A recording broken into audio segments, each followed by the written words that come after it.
violence policière, c'est quand vous avez une utilisation excessive de la force par la police. Et de ce point de vue-là, la comparaison avec les États-Unis est particulièrement intéressante.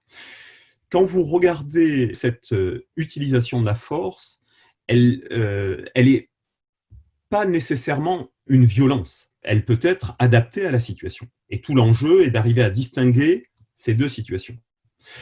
Quand on regarde l'utilisation de la force létale, c'est-à-dire le nombre de personnes tuées chaque année par la police, là on voit très clairement les écarts absolument monumentaux entre la France et les États-Unis. En France, vous avez globalement 20 à 25 personnes tuées chaque année dans des interventions policières. Aux États-Unis, c'est plus de 1000.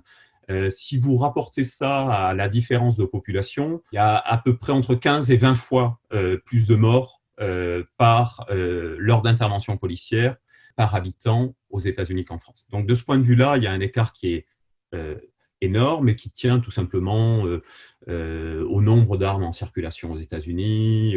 Le nombre d'homicides est beaucoup plus important, le nombre de policiers tués est beaucoup plus important. La société américaine, dans son ensemble, est plus violente. Donc ça, c'est un premier aspect à prendre en compte. Deuxième aspect de l'utilisation de la force par les polices et des possibles violences, c'est la question de l'intervention lors de certaines situations, et notamment des questions de maintien de l'ordre. C'est toutes ces tensions, violences du quotidien, les rapports rudes qui peuvent exister entre les policiers et le public dans le travail quotidien des forces de sécurité publique.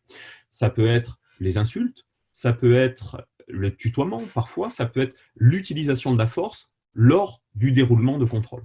Et de ce point de vue-là, on a un certain nombre d'enquêtes qui témoignent de ces petites violences du quotidien. Il y a un véritable enjeu qui est un chantier, parce que on ne décrète pas la désescalade, mais un véritable chantier dans les rapports ordinaires entre police et public pour que les professionnels policiers soient capables de faire descendre les tensions dans l'exercice ordinaire du travail policier.